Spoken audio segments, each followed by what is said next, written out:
के सारे एग्जाम देते हुए टाइम वेस्ट करने की बजाय किसी एक एग्जाम पर फोकस करता तो पास हो जाता ना। इन एग्जाम्स में वो पास नहीं होगा, ये तुम्हें कैसे पता? मतलब क्लियरिटी नहीं है ना। ये उसने खुद के लिए लिखा है और ये सारे उसने अपने अहंकार के लिए लिखे हैं। उसके पास तो क्लैरिटी है, पर उसके आसपास की दुनिया में कोई क्लैरिटी नहीं है। तुमने ऑलरेडी वोट दे दिया, जाओ। इंक है क्या? नहीं। फेस मैच हुआ? हुआ। मतलब मेरा वोट क्लियरली रीक हुआ है ना? हेलो, ये वोटिंग बूथ रीक्ड है, सब अपने घर चले जाइए। रुक जाओ, कोई वापस मत जाना। ये क्या पागलपन है? रूल के मुताबिक तुम्हारा वोट मिस होता है तो टेंडर बैलेट पर साइन करना पड़ता है। हट जाओ। मेरा वोट मिस नहीं हुआ है, क्लियरली रीक हुआ है। वोटिंग कैसे हो सकती है? वोटिंग रोकने वाला तू कौन है? ये पूछने वाले तुम कौन हो? पोलिंग ऑफिसर हो? नहीं ना? जाओ। कौन है भी? कंसर्न्ड पोलिंग ऑफिसर को बुलाइए, तब तक वोटिंग बिल्कुल नहीं होगी। क्या प्रॉब्लम है? ओह, तो आप ही हो वो कंसर्न्ड पोलिंग ऑफिसर। इस बार कौन सी पार्टी ने पैसे दिए हैं?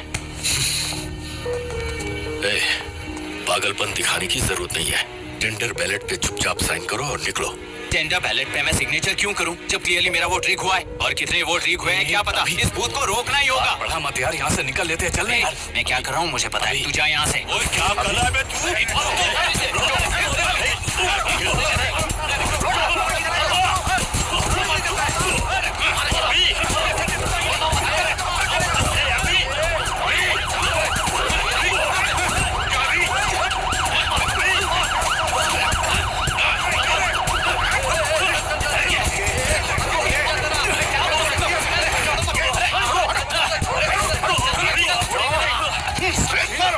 क्या प्रॉब्लम है?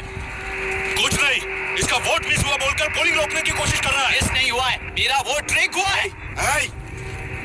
वोट ठीक हुआ है तो बैलेट पे दस्तखत करके जाओ यहाँ से। यहाँ पे लफड़ा मत करो। ओहो, वोट रीक हुआ है ये सुनने के बाद आपका रिएक्शन इतना ही है? अगर लॉजिकली कहूँ ना तो सिर्फ इस एक बूथ को नहीं, सारे इलेक्शन को रोकना चाहिए। ये बात यहाँ नहीं, इलेक्शन कमीशन में जाकर करो। हाँ, मैं वहाँ भी बात करूंगा। एक वोट के रीक होने में और मिस होने में बहुत बड़ा फर्क है। लॉजिकली एक भी वोट अगर रीक होता है ना तो उसे डेमोक्रेसी नहीं कहते। अगर एक मर्डर को गलत नहीं माना तो 100 मर्डर्स भी गलत नहीं होंगे। यहाँ एक ही वोट रीक हुआ है, इसकी क्या गारंटी है? ये पूरा बूथ रीक नहीं है, इसकी क्या गारंटी है? 100% rigging free election is the very foundation of any democracy. In charge होने के नाते इस बूथ को तो डिस्क्वालीफाई कर दीजिए। ये तुम्हारा बेटा है ना? Yes sir. इज्जत से टेंडर बैलेट पे साइन करो और जाओ यहाँ से, वरना अर्बन नक्सल के नाम पर सबको अंदर कर दूंगा। तुम्हें पता है इसका मतलब?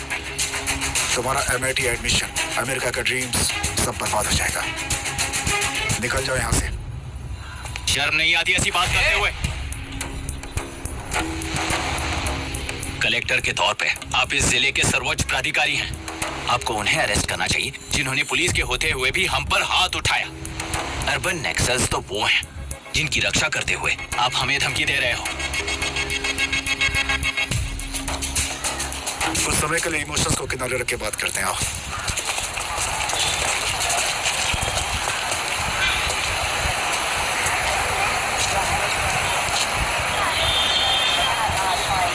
तुमने सही कहा, मुझे शर्म नहीं आती।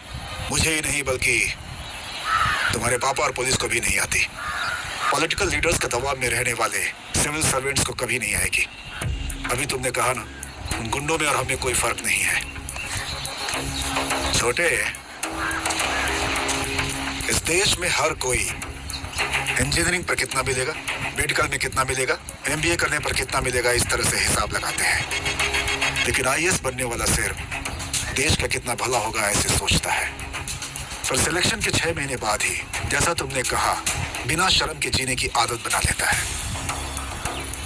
बाहर से पत्थर मत फेंको, कभी अंदर आकर देखो तब पता चलेगा। ये बूथ विशाखावाणी का है। डिस्क्वालीफाई करना मुश्किल है, ऐसा करना तुम्हारे लिए रिस्क है। सो इस वन साइड वॉर में लाइफ बर्बाद मत करो। फ्लाइट लो और निकल जाओ। 1 हफ्ते में अमेरिका जाने वाले हो, इन सब झंझटों में मत पड़ो। वैसे भी भागने वाले को देश के बारे में बोलने का हक नहीं। जाओ।